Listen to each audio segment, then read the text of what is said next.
আমি এইখন ভাৰতভূমি মাতৃভূমি অসম ৰাজ্যত প্ৰথমতে আমি নাৰী হিচাপে মহিলাৰ শালীনতা, মহিলাৰ সুৰক্ষা, মহিলাৰ যিখিনি আমি নৈতিকতাৰে আমি সমাজ ব্যৱস্থাটোলৈ ওলাই যাব লাগে সেই কথাখিনি প্ৰথমতে আমি হৃদয়ংগম কৰি চলোঁ আৰু সেইখিনি আমি অনুধাৱন কৰোঁ। এতিয়া কথা হ'ল আমি যিটো শাসকীয় দল সেই দলটোত দেখা পাইছোঁ যে আমাৰ কংগ্ৰেছ দলত যিসকল নেতাই ইতিমধ্যে থাকে তেওঁলোকৰ দলটো ইমানেই উন্নয়ন কৰিছে, ইমানেই উত্তৰণ কৰিছে, ইমানেই ভৱিষ্যতৰ তাৰমানে গোটেই ৰংচঙীয়া বেহা এটাৰ সৃষ্টি কৰিছে, কিন্তু এইটো দেখিবলৈ পোৱা নাই যে নতুন প্ৰজন্মৰ পৰা তেওঁলোকে এজন নতুন নেতা এটা সমষ্টিত কিয় নিৰ্মাণ কৰিব নোৱাৰে।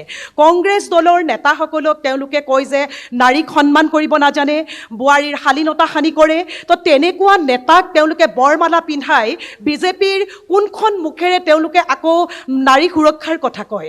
গতিকে আমি ভাবিছোঁ যে 10,000 টকাৰ যিটো উদ্যমিতা আঁচনি, আমাৰ মহিলাসকলৰ যিটো স্বাৱলম্বিতা, সেয়া সেই 10,000 টকাৰ আঁচনি নহয়। মহিলাসকলে নিজেই ভৱিষ্যত দিনত স্বাৱলম্বী হ'ব পৰাকৈ, ৰাজনৈতিক ক্ষেত্ৰত সুৰক্ষাৰে ওলাই আহিব পৰাকৈ বিজেপিৰ প্ৰতিনিধিসকলে যাতে আমাৰ কংগ্ৰেছৰ প্ৰতিনিধিসকলক আঙুলি টোৱাই নাৰীক অশালীন ব্যৱহাৰ কৰিছে, বোৱাৰীৰ গাত হাত বুলাইছে, তেনেকুৱা ধৰণৰ অভদ্ৰামী আচৰণ নকৰি হাইজেক কৰি নেতা ক্ৰয় কৰি কংগ্ৰেছ দলৰ পৰা কি নৱনিৰ্মাণ অসমৰ সপোন দেখিছে তেওঁলোকে। আমাৰ সেইটো প্ৰশ্নৰ উত্তৰ আনুষ্ঠানিকভাৱে আমি বিজেপিৰ পৰা আজি দাবী কৰিছোঁ। ঠিক আছে, বিজেপি ক'ব পাৰে। মহিলা তেখেতৰ প্ৰথমতে ক'লে যে অশালীন। মই তেখেতক মই সুধিব বিচাৰিছোঁ, এই অশালীন শব্দটোৰ অৰ্থটো আমাক বুজাই দিলে আমি ভাল পাওঁ। আমি যিটো বুজি পাইছোঁ সেইটোতো আমাৰ মানুহখিনিৰ ক্ষেত্ৰত আমি সেই বস্তুটো এতিয়ালৈকে পোৱা নাই, সেই পৰিস্থিতিৰ সন্মুখীন হোৱাও নাই। আৰু যি ক'লে যে কি 10,000 টকা আঁচনিৰ কথা ক'লে, আৰু মই তাৰ আগতে এটা প্ৰথম কথা কওঁ যে বিজেপি চৰকাৰখনে প্ৰথম চৰকাৰ হ'ল যে নাৰী সুৰক্ষা আৰু সবলীকৰণৰ ক্ষেত্ৰত মাত মাতি অহা প্ৰথমখন চৰকাৰে হ'ল ভাৰতীয় জনতা পাৰ্টি চৰকাৰখন। আৰু যি আঁচনিৰ কথা ক'লে, তেখেতলোকে আঁচনিৰ কথা কয় যে লোভ দিছে, কিবা দিছে, কি আছে, কিন্তু এই আঁচনিৰ পৰা মহিলাসকল কিমান লাভান্বিত হৈছে সেই কথাটো কিন্তু কোনোদিন তেওঁলোকৰ উত্থাপন নকৰে। আৰু মই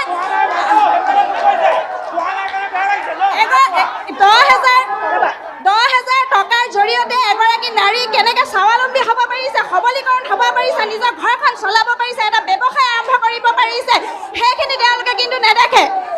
আৰু যে 1250 টকা কি অৰুণোদয়ৰ কথা কয় যে 1250 টকাৰ কথা তেওঁলোকে ক'ত বুজি পাব? এইখন মঞ্চত বহি থাকি তেওঁলোকে সেই 1250 টকাৰ মূল্য বুজি নাপায়। 1250 টকাৰ মূল্য বুজি পাব সেইগৰাকী মানুহৰ ভিতৰত যিগৰাকী মানুহে সেই 1250 টকাৰ জৰিয়তে ঘৰখন চলাইছে, নিজৰ প্ৰয়োজনীয় বস্তুখিনি কিনিব পাৰিছে, সেইগৰাকী মানুহক এইখিনি প্ৰশ্ন কৰক। আৰু লগতে মই কওঁ নিযুত মইনা আঁচনিৰ জৰিয়তে আমাৰ যুৱতীসকলে কি হৈছে, প্ৰথম কথা হ'ল বাল্য বিবাহ ৰোধ হৈছে, দ্বিতীয়তে ত্ৰিপুল তালাক যিটো মুছলিমৰ ক্ষেত্ৰত সেইটো ৰোধ হৈছে, বহু বিবাহ ৰোধ হৈছে। এগৰাকী মহিলাৰ কাৰণে কিমান অসহ্যকৰ হয় বহু বিবাহটো। গতিকে নিযুত মইনা আঁচনিৰ জৰিয়তে আমাৰ আগতে কি হৈছিল, ছাত্ৰীসকল ঘৰতে পইচাৰ অভাৱত পঢ়িব নোৱাৰি ঘৰতে থাকিব লগা হৈছিলে, কিন্তু এতিয়া নিজে এখন মেজৰৰ কিতাপ কিনি পঢ়াৰ। ঠিক আছে, গতিকে ইমানখিনি আঁচনি আছে আৰু আঁচনিৰ গুণখিনিও কৈ দিছে। নিযুত মইনা শিশুসকলক, যিসকল ছাত্ৰীসকলক সুবিধা কৰি দিছে। গতিকে এই যিবোৰ আঁচনি, এই আঁচনিসমূহে সঁচাকৈয়ে দৰিদ্ৰ পৰিয়ালক সকাহ দিয়া নাই নেকি? এই কথাটো পঞ্চায়তে নস্যাৎ কৰে নেকি আপোনালোকেও? দৰিদ্ৰ পৰিয়ালৰ সহায় সহযোগিতা বুলি ক'লে চৰকাৰৰ যিটো আধুনিক প্ৰযুক্তিবিদ্যাৰ যুগ, এই আধুনিক প্ৰযুক্তিবিদ্যাৰ যুগত এখন চৰকাৰে এইখিনি কৰিব লগা তেওঁলোকৰ নৈতিক দায়িত্ব। কিছু আমাৰ কংগ্ৰেছ চৰকাৰে হওক বা বিজেপি চৰকাৰে হওক, চৰকাৰখন জনসাধাৰণে জনতাৰ কল্যাণৰ কাৰণে প্ৰতিষ্ঠা কৰে। গতিকে জনতাৰ কল্যাণৰ কাৰণে প্ৰতিষ্ঠা কৰা এখন চৰকাৰে এই কামখিনি নিশ্চয়কৈ কৰি দিব লাগিব।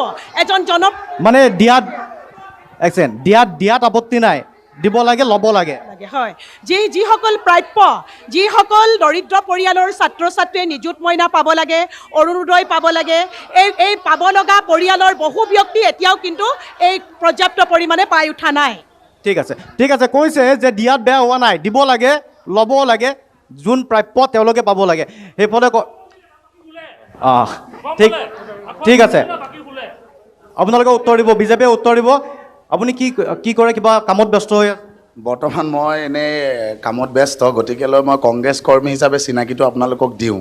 চাকৰি কৰে নে ব্যৱসায় কৰি আছে? ব্যৱসায় কৰোঁ। গতিকে লৈ ব্যৱসায় কৰা মানুহে আজিৰ বজাৰখনৰ মূল্যটো বুজি পায়। আঁচনি 1250 টকা দিছে, খুব ভাল কথা, কিন্তু 1250 টকা দি পেলাই যদি প্ৰতিটো বস্তুত 1200 টকীয়া বস্তুটো যদি 200কৈ টেক্স লয় ইনক্লুডিং টু মি, আপুনি যদি এমাহত মোক 1000 টকা বেনিফিট দিছে আৰু মই পাৰ্চেছ কৰা বস্তুখিনিত যদি আপুনি মোৰ পৰা 2000 টকা নিছে, তেনেহ'লে চামুচেৰে দি বেলচাৰে নিয়া নাই জানো? গতিকেলৈ আঁচনি দিয়াত আমি বেয়া পোৱা নাই। সাধাৰণ ৰাইজৰ মূৰত যদি টাঙোন খুদাই আঁচনি দিয়ে, সেই আঁচনিৰ কিন্তু কোনো মূল্য নাই। গতিকে আমি সাধাৰণ জনতা হিচাপে আমি ৰাইজক এটা কথা কওঁ, আজি 500 টকা এটা মানুহৰ মিনিমাম হাজিৰা, তেখেতে যদি 500 টকা হাজিৰাটো পাই পেলাই বজাৰলৈ ওলাই গ'লে তেওঁ মোনাটোত নিজৰ ঘৰখনলৈ ভালকৈ কিবা এটা ঘৰত নিজৰ ল'ৰা ছোৱালীক খাব আনিব দিব নোৱাৰে। এনেকুৱাই আঁচনি দিছে আৰু সেই আঁচনিবোৰ বেছিকৈ কোনে পাইছে জানেনে? এই আঁচনি খোপা কোনে পাইছে? তেখেতলোকে যে কৈছে CM টিপুলে কোনে পাইছে জানেনে? বিজেপিৰ কাৰ্যকৰ্মসকলে, বিজেপিৰ বুথ সভাপতিসকলে পাইছে। মই তথ্য সহকাৰে ক'ব পাৰোঁ। দিনত হ'লে মিয়াক গালি, ৰাতি হ'লে মিতি দালি। এয়া কি ৰাজনীতি? ঠিক আছে, ধন্যবাদ। গতিকে এইবাৰ বিজেপিয়ে ক'ব, অভিযোগখিনি দিছে। আপুনি কওক যে তেখেতে কৈছে যে ব্যৱসায়ীসকল যথেষ্ট লাভান্বিত হোৱা নাই, তেওঁলোকৰ কষ্ট হৈছে। উঠি অহা চাম যেতিয়া নিবনুৱাৰ কথাটো কৈছে, হয় চৰকাৰী সংস্থাপন দিয়া হৈছে, বেচৰকাৰীভাৱে কি কাম কৰিছে? নিবনুৱাসকলক সংস্থাপন বিজেপি গভৰ্ণমেণ্টে দিছে। এই মানে 5 বছৰৰ কালত প্ৰায় 1,60,000তকৈ ওপৰ নিবনুৱাক চৰকাৰীভাৱে চাকৰি দিয়া হ'ল। আৰু আমাৰ যিটো আঁচনি আপুনি দেখিলে CM টিপুলে এটা গাঁও অঞ্চলৰ ল'ৰাক যদি 1 লাখ টকা এটা দিয়ে, তেওঁ 10টা হ'লেও গাহৰি বা 20টা হ'লেও গাহৰি পুহি আৰু গ্ৰাম্য অৰ্থনীতিক আগবঢ়াই নিব পাৰিব। আৰু মোৰ আৰু এটা কথা ক'বলৈ বেয়া লাগিছে যে কংগ্ৰেছৰ যিজন আপোনাৰ তেখেত পেনেলিষ্ট, অসম কংগ্ৰেছৰ পেনেলিষ্ট, তেখেতে অৰ্থনীতিৰ কথা নাজানে, ৰাজনীতিৰ কথা নাজানে। লোন কোনে লয়? যাৰ লোন ল'ব পৰা অধিকাৰ আছে। মই জানো ৰিজাৰ্ভ বেংকৰ যিটো ফিছকাল বাজেট মেনেজমেণ্ট এক্ট, তাত অসমৰ জনমূৰি আয় ওপৰত ভিত্তি কৰি 32% লোক যিকোনো চৰকাৰে ল'ব পাৰে।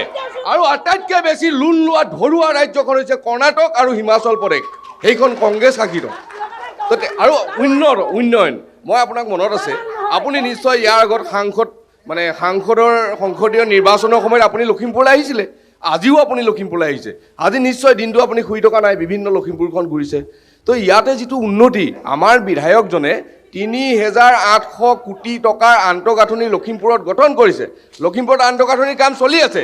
কংগ্ৰেছৰ দিনত গোটেই অসমে কেন্দ্ৰীয় চৰকাৰৰ পৰা 3,800 কোটি টকা এবাৰটা নাই। আৰু দ্বিতীয় কথাটো কওঁ,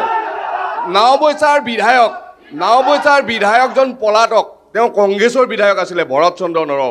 আজি নাওবৈচাত যি গুণাসুঁতি বা নাওবৈচাৰ যি ৰাস্তা পদূলিৰ কাম হৈছে, আপুনি নিশ্চয় চাব। আমাৰ ৰঙা নদীৰ পাৰে এটা মাথাউৰি একেবাৰে নাওবৈচালৈকে গৈছে। এইফালে কদম নৱালীৰ পৰা এটা মাথাউৰি ডাইৰেক্ট নাওবৈচালৈকে গৈছে। ৰাস্তা পদূলিৰ উন্নয়নে গ্ৰাম্য অৰ্থনীতিক আগবঢ়াই লৈ আহিব পাৰে। আৰু তাৰ উপৰি মই আপোনাক আগতেই কৈছোঁ যে আমাৰ চৰকাৰে গ্ৰাম্য অৰ্থনীতিৰ কাৰণে CM টিপুলে যি আঁচনিয়ে যি মানে সৃষ্টি কৰিছে, আপুনি নিশ্চয় দেখিছে। আমি ছ'চিয়েল মিডিয়াতো দেখিছোঁ যে বহুত মানুহে নতুনকৈ ব্যৱসায় এটা কৰিবলৈ, স্বাৱলম্বী কৰিবলৈ আগবাঢ়ি আহিছে। তেওঁলোকৰ দিনত, কংগ্ৰেছৰ দিনত একো কাম হোৱা নাই। আৰু দ্বিতীয় কথা এটা, বিজেপি গভৰ্ণমেণ্টে, তেখেতে অকণমান আগত ক'লে বিজেপি গভৰ্ণমেণ্টে মুছলমানক লৈ কোনো ৰাজনীতি কৰা নাই। বিজেপি গভৰ্ণমেণ্টক সেইসকলৰ ভোট নালাগে যিসকল মিৰ্জুমলাই 16-17 বাৰ গড়গাঁও আক্ৰমণ কৰিছিলে। ইয়াত মুছলমান বুলি খুবটো শব্দ নাই। আমি মিৰ্জুমলাৰ বংশধৰসকলৰে আমাৰ ভোট নালাগে, আমি মুছলমানৰ ভোট আমাক লাগে। গতিকে মুছলমান এগৰাকীয়ে কৈছে, সংখ্যালঘুগৰাকীয়ে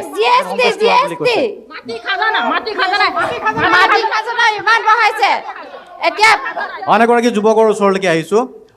বাইদেউ কৈ আছিল নে? কওক, চমুকৈ কৈ দিয়ক, তাৰপিছত মই এখেতৰ ওচৰত আহিব লাগিব। কওক, যিখিনি কথা কৈছে নহয় নেকি? 3,000 কোটি টকাৰ ওপৰৰ উন্নয়নমূলক কাম, আন্তঃগাঁথনিৰ কাম এতিয়া লখিমপুৰত হৈ আছে বুলি কৈছে, সেই কথাটো অস্বীকাৰ কৰে নেকি? সেইটো মই অস্বীকাৰ কৰা নাই, কিন্তু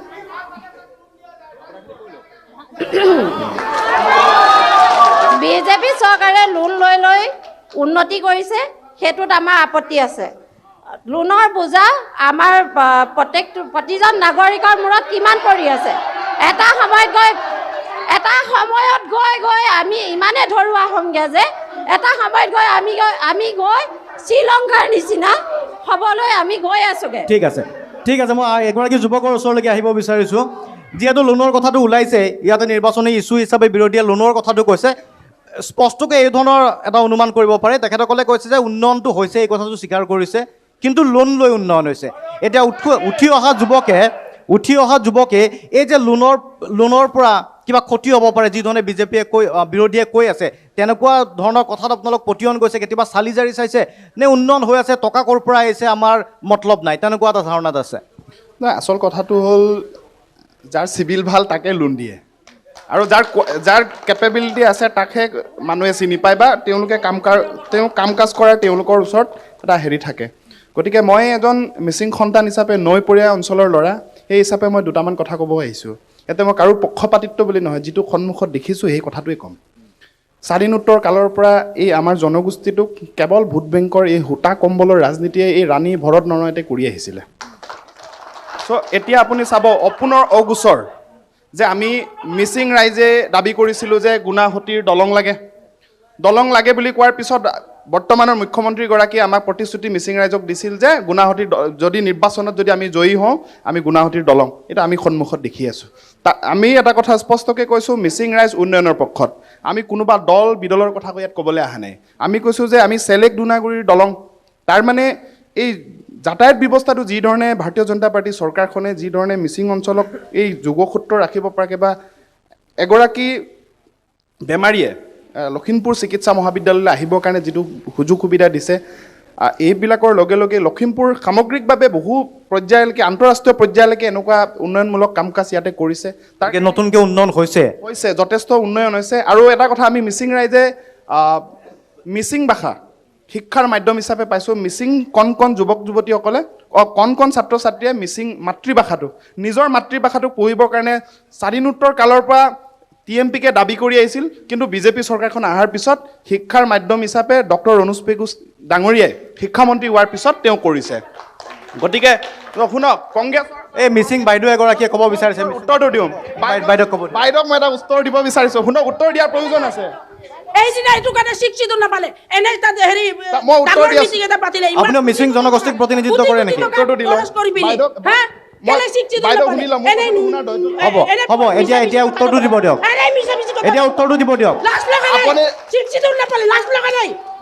আপুনি এতিয়া কওক।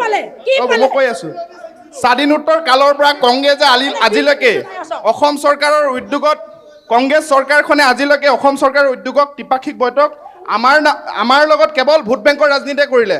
কিন্তু যোৱা 25 ডিচেম্বৰ তাৰিখে TMPকে MMকে জাতীয় সংগঠনে আৰু অসম চৰকাৰে দিল্লীত অমিত শ্বাহ ডাঙৰীয়াৰ লগত ত্ৰিপাক্ষিক বৈঠকত বহিলে।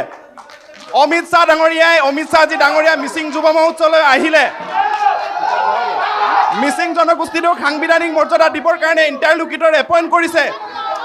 বাস্তৱ কথাত বিশ্বাস কৰিবলৈ শিকক আপোনালোকে। তাৰ কাৰণে অকল অসমৰ ৰাইজে কিন্তু কংগ্ৰেছ দলটোক ক'ৰবাত অকণমান চাইডত ৰাখিছে আপোনালোকক। বাইদেউ, আপুনি 6 শিডিউল মানে কি জানে? বাইদেউ, আপুনি 6 শিডিউল মানে জানে জানো? 6 শিডিউল মানে কি জানে? 6 শিডিউল মানে কিবা জানে জানো? আপোনাৰ ঘৰ ক'ত? ঠিক আছে, এতিয়া হ'ব। প্ৰশ্ন আছিলে, অভিযোগ আছিলে, উত্তৰ দিছে এজনকৈ। এই কংগ্ৰেছৰ মুখপাত্ৰগৰাকীয়ে ক'ব বিচাৰিছে, এখেতে ক'ব বিচাৰিছিল। ঠিক আছে, কওক। বিজেপি কথাটো শুনি লওক, কথাটো আপোনালোকে শুনকচোন, কথা এটা শুনক। আজিও হৈছে, আগতেও হৈছিলে, এইটো গতানুগতিক কংগ্ৰেছ চৰকাৰ হওক, বিজেপি চৰকাৰ হওক কৰি থাকে। কিন্তু আজি যিটো হাৰত মানৱ ডেকা ডাঙৰীয়াই যিটো উন্নতি কৰিছোঁ বুলি কৈছে, মই তাৰ এটা উদাহৰণ দিছোঁ দেই দাদা। মই পৌৰসভাত বাস কৰোঁ, মই মিউনিচিপালিটি টেক্স দিবলৈ গৈছিলোঁ। মোৰ 2018 চনত মোৰ টেক্স আছিলে 980 টকা, আৰু আজিৰ তাৰিখত মোৰ ঘৰৰ টেক্স হৈছে 4780 টকা। এইটোৱে উন্নতি, এই দেখিলে আমাৰ লখিমপুৰৰ উন্নয়ন হৈছে। কাৰণ মোৰ 980 টকা মই আগতে দিব লগা হৈছিলে, মই আজিৰ তাৰিখত দিব লগা হৈছে 4780 টকা মোৰ সাধাৰণ আছাম টাইপৰ ঘৰ এটা।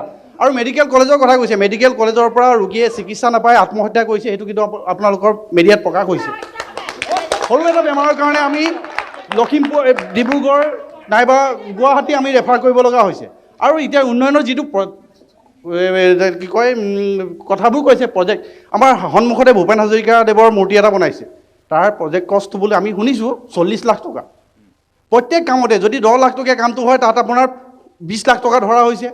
যদি তেনেধৰণে কথা তেনেকুৱা হৈছে। ঠিক আছে, গুৰুতৰ অভিযোগ আছে, উত্তৰকেইটা দিব দিয়ক।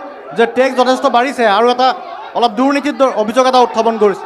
বৰ্তমান ৱৰ্ল্ড কাপৰ সময়, আপুনি ৱৰ্ল্ড কাপ চাই আপুনি ভাৰতৰ আটাইতকৈ ভাল বলাৰ কোন বুলি ভাবে? ভাল বলাৰ যশপ্ৰীত বুমৰাক চিনি পায়? এতিয়া মানৱ ডেকাই যিকেইটা বল কৰে যশপ্ৰীত বুমৰাৰ আগতে কৰে, এই কংগ্ৰেছৰ কেইটাৰ অৱস্থা সেইটো হৈছে। এতিয়া তেওঁ আজি ফ্লাইঅভাৰ যিটো য়কাৰ মাৰে কংগ্ৰেছকেইটা সেইটো ঢুকিয়ে নাপায়। আজি তেওঁ ভূপেন হাজৰিকা যি টাউন হলৰ শ্ল'ৱাৰ মাৰে সেইটো কংগ্ৰেছকেইটাই ঢুকিয়ে নাপায়। গতিকে তেওঁলোকে বাৰে ৰহমনীয়া কথা সাজি পেলাই মানৱ ডেকা ডাঙৰীয়াক বিৰুদ্ধাচৰণ কৰিব বিচাৰিছে। কিন্তু তেওঁলোকে এটা কথা জনা উচিত, অলপ দেৰি আগলৈ কৈ আছিলে মেডিকেলৰ কথা, তেওঁলোকে গম নাপায় 300 কোটি টকাৰ মাল্টি স্পেচিয়েলিটি হস্পিটেলৰ কাম লখিমপুৰত হ'ব, এইটো গম পায়। কেঞ্চাৰ আজি মেডিকেল কলেজ চলি আছে। গতিকে এই কথাখিনি আপোনালোকে গুৰুত্ব সহকাৰে দিব। তেওঁ 3000তকৈ ওপৰ টকা, আমি টকা হিচাপ নিদিওঁ আৰু মানৱ ডেকা ডাঙৰীয়াক আপোনালোকে এটা বস্তু গম নাপায়, তেওঁ কেৱল বিধায়ক নহয়, তেওঁ এজন সুযোগ্য কাৰ্যকৰ্তা, ভাৰতীয় জনতা পাৰ্টীৰ এজন কাৰ্যকৰ্তা তেওঁ। আৰু কংগ্ৰেছৰ যিসকল আছে তেওঁলোকে টিকেটৰ সময়ত ইয়াত ঢাপলি মেলে, মানৱ ডেকা টিকেটৰ সময়ত ঢাপলি নামাৰে। তেওঁলোকে প্ৰত্যেকটো ৱৰ্কাৰৰ লগত সম্পৰ্ক ৰাখে, প্ৰত্যেকটো কাৰ্যকৰ্তাৰ লগত সম্পৰ্ক আছে, প্ৰত্যেকটো সাংগঠনিক কথা তেওঁ জানে। কিন্তু কংগ্ৰেছৰ আজি দেখিছোঁ যে টিকেটৰ সময়ত তেওঁলোক ধুমকেতুকতে আহি টিকেটটো বিচাৰিবলৈ আহে। প্ৰত্যাহ্বান হ'বনে নহয় কংগ্ৰেছ ইয়াতে? লখিমপুৰত কংগ্ৰেছ প্ৰত্যাহ্বান হ'বনে নহয়? কংগ্ৰেছ নহয়, মানৱ ডেকাৰ লগত এতিয়া তেওঁলোক বিৰোধী এনেকুৱা এটা আসনত আছেগৈ। এতিয়া মানৱ ডেকা ডাঙৰীয়া আছে 1000 ফুট ওপৰত আৰু তেওঁলোক আছে গ্ৰাউণ্ডৰ 1000 ফুট তলত। তেনেকুৱা ধৰণৰ অৱস্থা বুলি কংগ্ৰেছৰ কথাটো কৈছে। নাই, আচলতে খুব দুখ লাগিছে দাদা। চাওক, তেওঁলোকে কৈ আছে উন্নয়নৰ কথা, ঠিক আছে, মই কৈছোঁ উন্নয়ন নাই হোৱা বুলি আমি একেবাৰে কোৱা নাই, উন্নয়ন হৈছে। কিন্তু আপুনি চাওক, ডিষ্ট্ৰিক্ট লাইব্ৰেৰীটো যেতিয়া ডিষ্ট্ৰিক্ট লাইব্ৰেৰীটো বনাইছিলে 80 লাখ টকাত, আৰু যেতিয়া ৰং বিৰং কৰি পিনি ডেক'ৰেশ্যন কৰিছে ইণ্টেৰিয়ৰ ডিজাইন, তেতিয়া আপোনাৰ হৈছেগৈ 5 কোটি টকা। আপুনি কি ক'ব, উন্নয়ন বুলি ক'ব নেকি?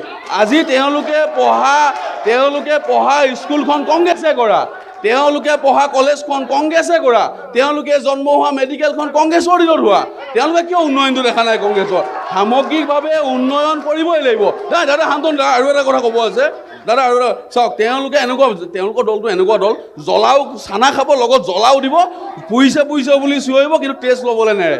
আজিৰ দিনটোত মই আপোনাক কৈছোঁ,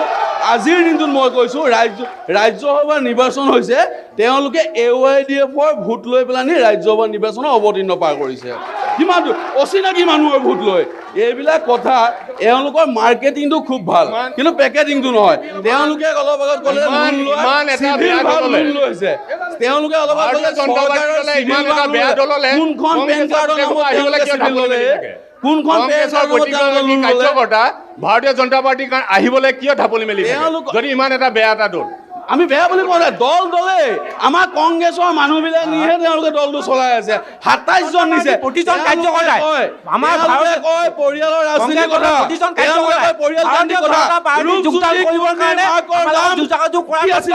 ৰূপজ্যোতি মাক কি আছিলে, পৰিয়াল ৰাজনীতিৰ কথা, ৰূপজ্যোতি কুৰ্মী মাক কি আছিলে, সুমন হৰিপ্ৰিয়া মাক কংগ্ৰেছৰ বিধায়কৰ তালিকাখন পৰিয়াল কেন্দ্ৰিক কোন হৈছে?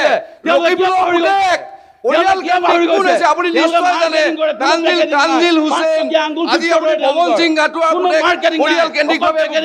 টিকট পাইছে। ইয়াত কোনো চিভিল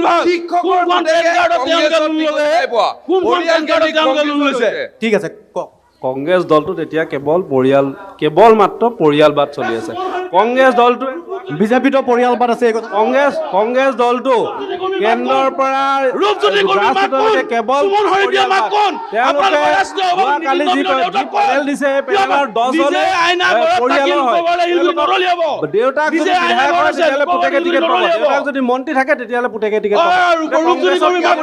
এবাৰ AGP-য়ে ক'ব। মানৱ ডেকাৰ সম্পূৰ্ণ অৰিহণা আছে। আৰু যিগৰাকী ৰাইজৰ দলৰ ব্যক্তিয়ে যে ক'লে যে উন্নয়ন হোৱা নাই, যদি তেখেতে সময় দিব পাৰে 5 দিন মোৰ লগত ঘূৰিব, মই আপোনাৰ উন্নয়ন কেনেকুৱা দেখাই দিম।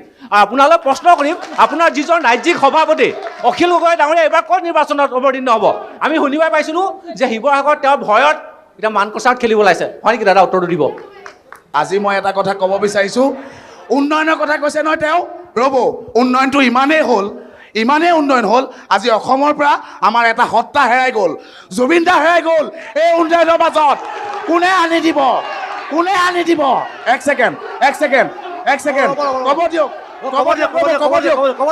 আপোনালোকে ক'ব দিয়ক আৰু কম ক'ব দিয়ক শান্তিকে। আজি বিজেপিয়ে হিন্দু মুছলিম কৰিছে, এক ছেকেণ্ড, আজি বিজেপিয়ে হিন্দু মুছলিম কৰিছে, বিভাজন সৃষ্টি কৰিছে। গতিকে বিজেপি চৰকাৰে উন্নয়নৰ নামত কলংক সানিছে, কলংক। এইখন চৰকাৰে নালাগে। বাই বাই ফাৰ্ষ্ট টেক আদালতত দিয়া হৈছে বাই বাই আৰু জুবিন গাৰ্গৰ ন্যায় দিব ন্যায়ালয়ে। ইয়াৰ মোদী কোনো কাৰণত জড়িত নহয়। আৰু তেওঁ কংগ্ৰেছে কেৱল জুবিন গাৰ্গৰ নামত ৰাজনীতি কৰি জুবিন গাৰ্গৰ বাহিৰে আৰু বেলেগ তেওঁলোকৰ ৰাজনীতি কিছু নাই। আমি নিজেও জুবিন গাৰ্গক ৰাজনৈতিক হাতিয়াৰ হিচাপে ব্যৱহাৰ নকৰোঁ আৰু মই কংগ্ৰেছকো আহ্বান কৰিছোঁ জুবিন গাৰ্গক ৰাজনৈতিক আহাজ দিয়াৰ হিচাপে ব্যৱহাৰ নকৰিব। তেখেত অসমীয়া ৰাইজৰ আৱেগ আৰু সত্তা, তেখেতক ৰাজনীতিলৈ ব্যৱহাৰ নকৰিব। এক ছেকেণ্ড জুবিন গাৰ্গ ৰাজনীতি নকৰিব। এটা কথা কওক জুবিন গাৰ্গৰ জন্মদিনত বিজেপিৰ প্ৰায় 8,000 কাৰ্যকৰ্তাই তেজ দান কৰিছিলে। জুবিন গাৰ্গৰ জন্মদিনত কংগ্ৰেছে জুবিন গাৰ্গৰ নামত ৰাজনীতি কৰাৰ বাহিৰে বেলেগ একো কৰা নাই। কিন্তু আমি ৰক্তদান কৰিছিলোঁ, 8,000 আমাৰ যুৱকে ৰক্তদান কৰিছে জুবিন গাৰ্গৰ জন্মদিনত। কিন্তু তেওঁলোকে কেৱল ৰাজনৈতিকভাৱে ব্যৱহাৰ কৰে। গুৱাহাটীত সৰু 5টা ল'ৰা মাৰি পেলালে, কান্দোলনৰ সময়ত 5টা উঠি অহা বাচ্চা মাৰি পেলালে। এইবিলাক আপোনালোকে কিয় নকয়? জুবিন গাৰ্গৰ ন্যায় এইখন চৰকাৰ পাৰিলেনে? আন্দোলনৰ কথা কৈছিলে। অসম আন্দোলনত কংগ্ৰেছে 855 জনক গুলিয়াই মাৰিছিলে, তাৰ বিচাৰ কোনে কৰিব? অসম আন্দোলনৰ 855 জন শ্বহীদৰ কথা কোনে ক'ব? 5টাকে আপুনি 855 জন শ্বহীদৰ কথা কওক। আপুনি 855 জন শ্বহীদৰ কথা কওক। সম্পূৰ্ণ এইখন চৰকাৰ বিফল হৈছে। ঠিক আছে, উন্নয়নৰ নামত বিফল হৈছে। ঠিক আছে, আহিম ৰ'ব এক ছেকেণ্ড।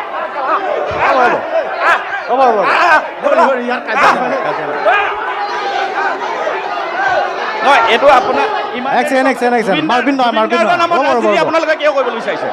ৰ'ব পাছলৈ যাওক। জুবিন গাৰ্গৰ লগত ৰাজনীতি আপোনালোকে নকৰিব। জুবিন গাৰ্গ কোন আছিলে? অসমৰ এটা সত্তা আছিলে। জুবিন গাৰ্গৰ লগত ৰাজনীতি কৰাটো আমি ভাল নেদেখোঁ। এইটো কোনো নিজৰ আসনত বহক, নিজৰ আসন বহাই দিয়ক। নহয়, বিজেপিৰ কৰ্মীখিনি বহি লওক।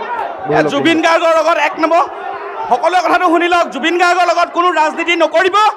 জুবিন গাৰ্গৰ লগত ৰাজনীতি নকৰিব, এক নম্বৰ কথা। জুবিন গাৰ্গ হ'ল অসমৰ তেওঁক ৰাজনীতিৰ মাজলৈ তেওঁক ঠেলি নিদিব আৰু ৰাজনীতি জুবিন গাৰ্গৰ লগত নকৰিব। আপোনালোকে এইটো জানি শুনি আপোনালোকে কি সুবিধা বিচাৰিছে? ঠিক আছে, আমি লখিমপুৰ সমষ্টিৰ কথা পাতি আছোঁ। সুবিধা বিচাৰিছে হ'ব। শাসকীয় গভৰ্ণমেণ্টৰ যিটো দল, এই দলটোৱে আপোনালোকে সকলোৱে জানে, সমগ্ৰ অসমবাসীয়ে জানে যে তেখেতসকলে সদায় সুবিধাজনক ৰাজনীতিহে কৰে। সমগ্ৰ অসমবাসীয়ে প্ৰয়াত মুখ্যমন্ত্ৰী তৰুণ গগৈ ডাঙৰীয়াৰ সুসন্তান গৌৰৱ গগৈ ডাঙৰীয়াৰ নেতৃত্বত এখন নিকা ভাৱমূৰ্তিৰ চৰকাৰ গঠন কৰাৰ প্ৰয়াস কৰিছে। ঠিক আছে, গৌৰৱ গগৈৰ প্ৰসংগটো এই চৰকাৰখন এনেকুৱা এখন চৰকাৰ হ'ব যে বিগত সময়ছোৱাত এইগৰাকী মুখ্যমন্ত্ৰীৰ নিচিনা অদ্বিতীয়গৰাকী মুখ্যমন্ত্ৰী নল'ব। গতিকে গুণাসুঁতিৰ দলং হোৱাৰ কথা এজন ব্যক্তিয়ে কৈ আছে। গুণাসুঁতিৰ দলংখন কংগ্ৰেছ দলৰ এটা গৰু গোহালি বনাইছে 2 লাখ টকাৰ। এই বিষয়ে কি ক'ব? মাজুলীৰ 2 লাখ টকীয়া গৰু গোহালিৰ বিষয়ে ক'ব দাদা? আপোনাৰ সভাপতিৰ বিষয়ে সুধিছোঁ। মাজুলীৰ 2 লাখ টকীয়া গৰু গোহালি। কংগ্ৰেছে ৰাজনীতি কৰে হয় নিশ্চয়। আপোনালোকে আমাৰ লেখীয়া ডেকা ল'ৰা ৰক্তৰে আপোনালোকে ৰাজনীতি কৰে। 860 জন শ্বহীদ হৈছে, 860 জনে আপোনাৰ তেজ খাইছে। 860 জনৰ বিনিময়ত অসম গণ পৰিষদ এটা প্ৰশ্ন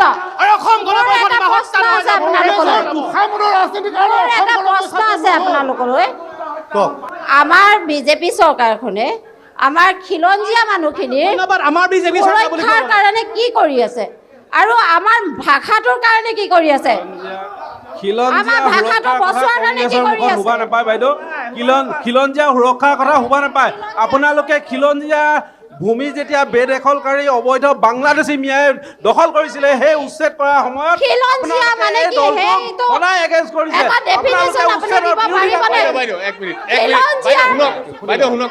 মই আপোনাক যুক্তি সহকাৰে কৈছোঁ কথাটো। অসম চৰকাৰে 4,15,000 খিলঞ্জীয়া ভূমিপুত্ৰক ভূমিপট্টা দিছে। 1 নম্বৰ, নাম্বাৰ 1 লিখি যাওক আপুনি। 1 নম্বৰ লিখি যাওক। 2 নম্বৰ হৈছে তেওঁলোকে তেওঁলোকে 1,50,000 বিঘা মাটি 1,50,000 বিঘা কাউণ্টটো কৰক 1,50,000 বিঘা মাটিৰ অবৈধ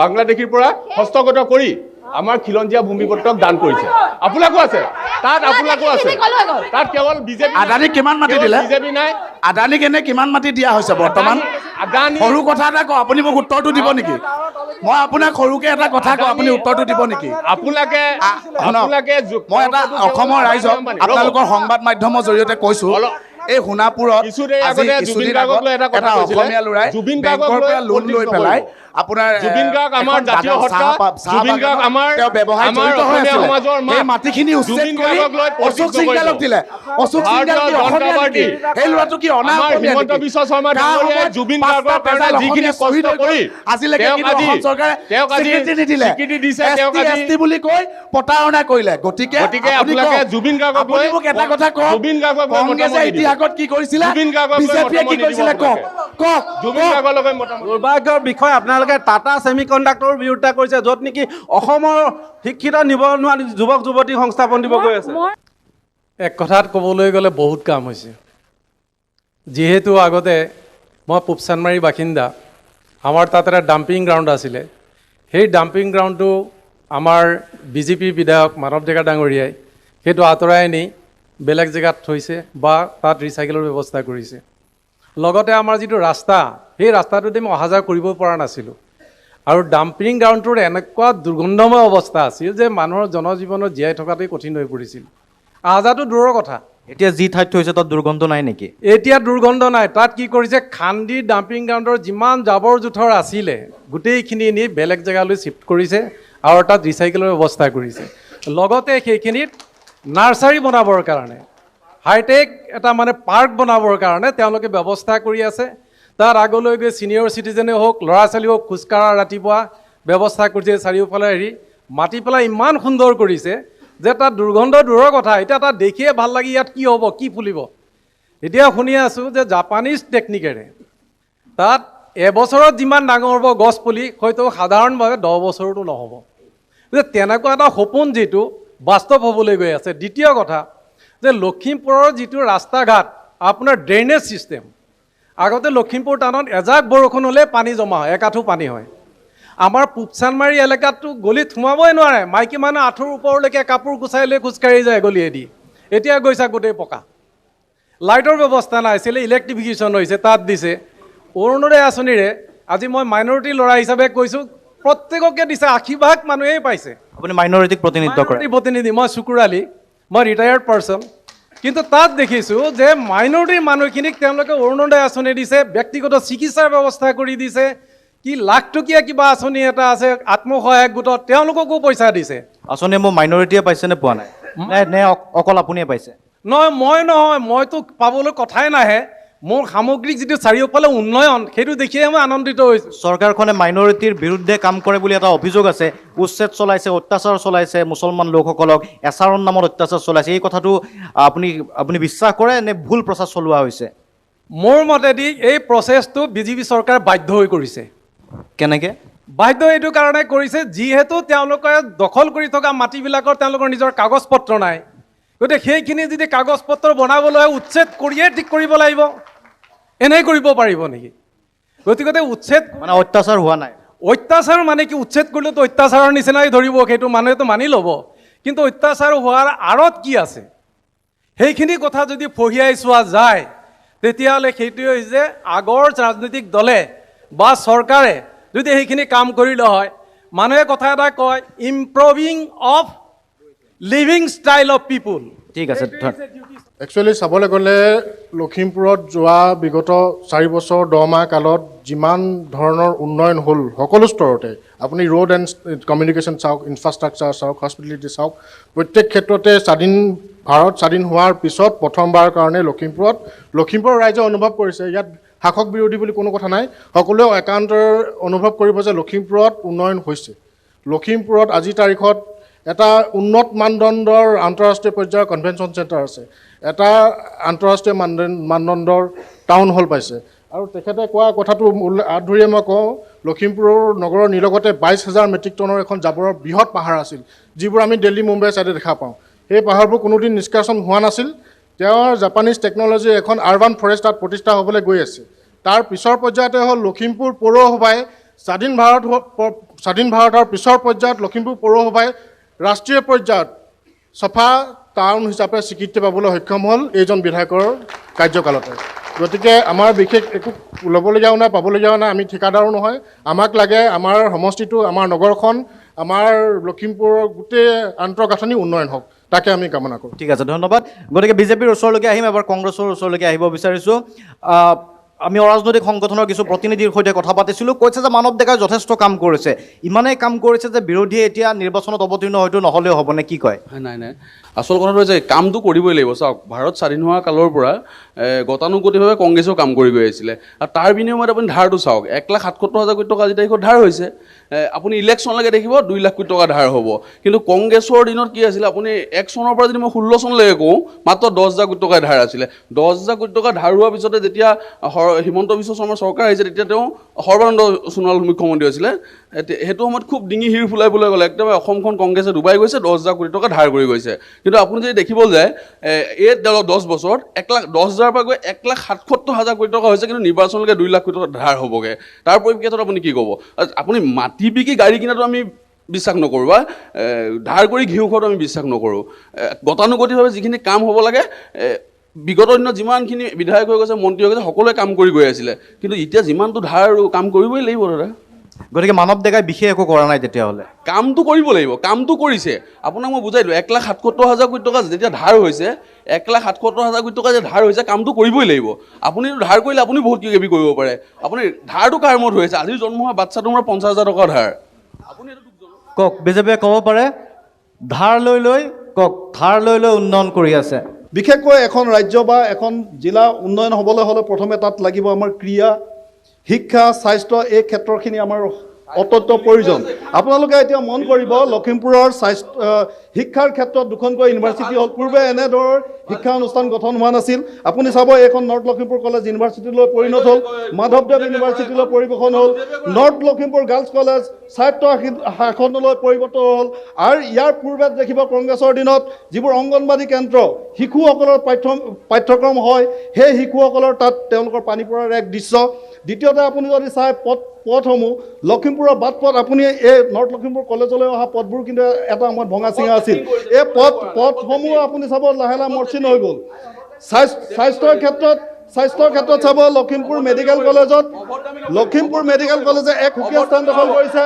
তাত আপুনি ছুপাৰ হস্পিটেললৈ পৰ্যবেক্ষিত হৈছে। আপুনি MSc BSc নাৰ্ছিং আপুনি ক্ৰীড়াৰ ক্ষেত্ৰতো দেখিব। লখিমপুৰৰ ক্ষেত্ৰত আপুনি এটা কথা মন কৰিব, লখিমপুৰৰ ক্ৰীড়া ক্ষেত্ৰত এটা কথা মন কৰিব, লখিমপুৰত সিদিনা 25 ফেব্ৰুৱাৰী তাৰিখে আমাৰ মাননীয় মুখ্যমন্ত্ৰী ডাঙৰীয়াই লখিমপুৰত ক্ৰীড়া ক্ষেত্ৰৰ কাৰণে এখনি লাভলীনা আন্তঃৰাষ্ট্ৰীয় পৰ্যায়ৰ এখন প্ৰেক্ষাগৃহ ষ্টেডিয়াম গঠন হৈছে। ঠিক তেনেদৰে আপুনি চাব, আমাৰ ক্ৰীড়া ক্ষেত্ৰখন আগবাঢ়ি গৈছে। অনুৰূপ ধৰণে আপুনি লখিমপুৰৰ বিভিন্ন প্ৰতিষ্ঠিত ব্যক্তিসকলৰ প্ৰতিমূৰ্তিসমূহ আপোনালোকে ইয়াত দেখা পাব। সন্মুখতে আপোনালোকে দেখা পাব ভূপেন হাজৰিকা দেৱৰ প্ৰতিমূৰ্তি উত্থাপন এতিয়া সন্মুখত আছে। ঠিক তেনেদৰে পৰিত্যক্ত হৈ থকা আপুনি সদৰ থানাৰ সন্মুখত আপুনি লাচিত বৰফুকনৰো প্ৰতিমূৰ্তিটো। ঠিক আছে, গতিকে তালিকা আছে, তালিকা দিয়া হৈছে। দীঘল আন এগৰাকী ব্যক্তিৰ ওচৰলৈকে আহিছোঁ, তেখেতৰ সৈতে আমি কথা পাতিছিলোঁ। আপুনি এগৰাকী ভোটাৰ হিচাপে? হয়, মই এজন সাধাৰণ নাগৰিক হিচাপে আহিছোঁ। নাগৰিক হিচাপে আহিছে। পৰ্যটনৰ ক্ষেত্ৰত আপুনি গ্ৰাম্যানুভূতি নামৰ এটা সংস্থা আয়োজন কৰিছিল, কি দেখা পাইছে? সম্ভাৱনা কিমান দূৰ সহযোগিতা আগবঢ়াইছে চৰকাৰে? কিবা কৰিছেনে উঠি অহা চামৰ বাবে, ডেকা চামৰ বাবে কোনোবাই যদি ওলাই আহিব বিচাৰে? আপুনি কি পাইছে? আপুনি উল্লেখ কৰিছে, মই পৰ্যটন কৰিছোঁ। আজি লখিমপুৰত এনেকুৱা এটা পৰিস্থিতি আহি পৰিছে য'ত আমি পৰ্যটন কৰিবলৈ আগবাঢ়িব পাৰিছোঁ, সম্ভৱ হৈছে। এতিয়া ধৰি লওক, প্ৰথম পৰ্যায়ত লখিমপুৰ বুলি মানুহে আগতে কি চিনি পাইছিলে? বানপীড়িত অঞ্চল বা লখিমপুৰ পিছপৰা। আজিৰ তাৰিখত আমি ধন্যবাদ জনাব বিচাৰোঁ যে লখিমপুৰ এনেকুৱা এখন জেগা, কালি দিনটোলৈকে আমি লখিমপুৰত আমি ফৰেইন টুৰিষ্ট 93জন ফৰেইন টুৰিষ্ট আমি ৰিচিভ কৰিছোঁ। এইটো এটা বহুত ডাঙৰ অংক আমাৰ লখিমপুৰবাসীৰ। লখিমপুৰৰ পৰা ক'ত যায় তেওঁলোক? লখিমপুৰৰ পৰা তেওঁলোকে জিৰ' যায় নাইবা মাজুলী যায়, ইয়াতে বেছ কৰি লৈছে। ইয়াতে বেছ কৰিলে। কিন্তু এইখিনি পৰিৱেশ আগতে আমি দেখা পোৱা নাছিলোঁ। সেইটো কাৰণে আমি যিটো আন্তঃগাঁথনি হৈছে এই আন্তঃগাঁথনি আমি ধন্যবাদ দিবই লাগিব। আৰু বিশেষকৈ যিসকল অন্ধ্ৰপ্ৰনাৰ আমি ওলাই আহিছোঁ সেইসকলক আমি আমাৰ ধন্যবাদ জনাইছোঁ আমি মানৱ ডেকা ডাঙৰীয়াক, কাৰণ তেখেতে মৰেল যিটো ছাপৰ্ট দিয়ে। ছাপ'জ মোৰ আজি কিবা বিপদ হৈছে নাইবা মই কিবা এটা হতাশ হৈছোঁ, তেখেতে মোক ব্যক্তিগত হিচাপে টেলিফোনিক হিচাপে ফোন কৰে। কিন্তু এইটো মই নিজৰ ব্যক্তিগত হিচাপে ক'ব বিচৰা নাই। আপুনি লখিমপুৰ ফিল্ডত যাওক, যিসকল এণ্টাৰপ্ৰনাৰে কাম কৰিবলৈ ষ্টাৰ্ট কৰিছে নহয়, প্ৰত্যেকজন যুৱ নেতৃত্বই কিন্তু যুৱ যুৱতী সেই পৰিৱেশটো তেওঁলোকে সকলোৱে পাইছে। অকল মোৰ ক্ষেত্ৰতে নহয়, সকলোৱে সেই পৰিৱেশটো পাইছে। সকলো পক্ষই শুনক কথাটো। এনেকৈ অভদ্ৰামী কৰি লখিমপুৰৰ মান সন্মানটো আপোনালোকে শেষ নকৰিব, কাৰণ এইটো গোটেই অসমত টেলিকাষ্ট হ'ব বা হৈ আছে। গতিকে ধৈৰ্য ধৰি সংযমেৰে যুক্তি প্ৰদৰ্শন কৰি ইটোৱে সিটোৱে ডিবেট কৰক। সেইটোৱে হৈছে ৰণাংগনৰ ডিবেট শ্ব'। ঠিক আছে, গতিকে আপোনালোকে যিটো নিৰ্বাচন হ'ব, এই নিৰ্বাচনটো সুস্থ নিৰ্বাচন হ'বৰ কাৰণে আমি মানৱ অধিকাৰ সংগঠন হিচাপে আমি এটা বিচাৰোঁ, এই নিৰ্বাচনটো নিৰ্বাচন আয়োগে বেলটত কৰিব লাগে। গতিকে সকলো পক্ষই বেলটৰ সপক্ষে আপোনালোকে সহমত প্ৰকাশ কৰক। আৰু যিবোৰ উন্নয়ন হৈছে সেইবোৰ হৈছে, সেইটো ৰাইজে দেখিছেই। চিঞৰিলেও দেখিব, নেচিঞৰিলেও দেখিব। কিন্তু এটা কথা আমি ক'ব লাগিব, যিবোৰ ঠিকাদাৰে কাম কৰিছে, কথাটো মন দি শুনিব। সেইটো কাৰণে বিজেপিৰ বদনামটো হয়। যিবোৰ ঠিকাদাৰে কাম কৰিছে, আগতে কিমান টকাৰ পুঁজি ব্যৱহাৰ কৰি কামটো কৰিছিলে, সেই ফলকবোৰ কিন্তু লাহে লাহে নাইকিয়া হৈ গ'ল। মন কৰিছেনে কোনোবাই? মোৰ ঘৰৰ সন্মুখেদি ৰাস্তাটো বনাইছে, বহুত ৰাস্তা হৈছে, নোহোৱা বুলি কোৱা নাই মই, ৰাস্তা বহুত হৈছে। কিন্তু আপোনালোকৰ সেই ৰাস্তাবোৰত ফলকবোৰ আছেনে নাই আজি তাৰিখত? নিৰ্ধাৰিত সময় 1 মিনিটৰ ভিতৰত ক'ব পাৰে। লখিমপুৰ লোকসভা সমষ্টিটো মিচিং ভোটাৰ্ছ বহুত বেছি আছে এইটো, কিন্তু ইয়াতে আমি দেখিছোঁ যে বহুত বছৰ কংগ্ৰেছে শাসন কৰিছিলে। কংগ্ৰেছ দলটোৱে এতিয়া আমাৰ TMPKৰ সভাপতিজনে যেতিয়া কথা কৈ আছে তেতিয়া বিৰোধিতা কৰিছে। মিচিং অঞ্চলটো আজিৰ তাৰিখলৈকে ভাৰতবৰ্ষৰ স্বাধীনতা লাভ কৰাৰ 78 বছৰ হৈ গ'ল। এই 10 বছৰৰ আগত আজিৰ তাৰিখলৈকে এই অঞ্চলবিলাকৰ ৰাস্তা পদূলি নবনিলে, গৰাকণীয়া প্ৰতিৰোধ ব্যৱস্থা গঢ়ি নুঠিলে। এই অঞ্চলবিলাকত মাটিৰ আজিৰ তাৰিখলৈকে পট্টা প্ৰদান নকৰিলে। এই অঞ্চলবিলাকৰ স্বাস্থ্যকে ধৰি তাৰ শিক্ষা ব্যৱস্থা ঠিক নকৰিলে। তাৰ স্কুলবিলাকক তেনেধৰণে তেওঁলোকে আজিৰ তাৰিখত উন্নয়নৰ কোনো চিন্তা নকৰিলে। কিন্তু যেতিয়া আমি এই অঞ্চলবিলাকক উন্নয়ন কৰিবৰ কাৰণে কংগ্ৰেছ দলটোক মিচিং ৰাইজক সমৰ্থন কৰিবলৈ যেতিয়া আমি সমৰ্থন আগবঢ়াইছিলোঁ, তেতিয়া কিন্তু কংগ্ৰেছ দলটোৱে তাত যিখিনি কৰিব লাগে শিলগুটি এটাও নপৰালে। ঠিক আছে, আজিৰ তাৰিখত তেনেধৰণে দেখিছোঁ এই অঞ্চলটোত নাওবৈচা অঞ্চলটোত তাৰ নদী কাষৰ দাঁতি কাষৰীয়া অঞ্চলটোত মিচিং লোকসকলক ৰক্ষা কৰিবৰ কাৰণে, সুৰক্ষা প্ৰদান কৰিবৰ কাৰণে যিখিনি প্ৰতিৰোধ ব্যৱস্থা গঢ়ি তুলিছে, এই কথাটো মানিব লাগিব। কিন্তু এতিয়া কংগ্ৰেছ দলে আমাক এটা কথা ক'ব লাগে যে আমাৰ অঞ্চলবোৰত যে উন্নয়ন আৰম্ভ হৈছে, যে মিচিং ভাই ভনী অকল পিছপৰা অঞ্চল, এই পিছপৰা অঞ্চলত তোমালোকে বাস কৰি আছিলা, গতিকে এতিয়া যে উন্নয়ন আৰম্ভ হৈছে কংগ্ৰেছ দলেও সমৰ্থন আগবঢ়াব লাগে যে বিজেপিয়ে পাৰিছে, তোমালোকে এবাৰ বিজেপিৰ লগত থাকা। ঠিক আছে, ধন্যবাদ ভিডিঅ'টো সম্পূৰ্ণকৈ চোৱাৰ বাবে। আৰু যদি ভিডিঅ'টো চাই ভাল লাগিল তেনেহ'লে চেনেলটো ছাবস্ক্ৰাইব কৰিব আৰু ভিডিঅ'টোত এটা লাইক কৰি দিব। পুনৰ লগ পাম অন্য এটা ভিডিঅ'ত। আজিলৈ ইমানে, ধন্যবাদ।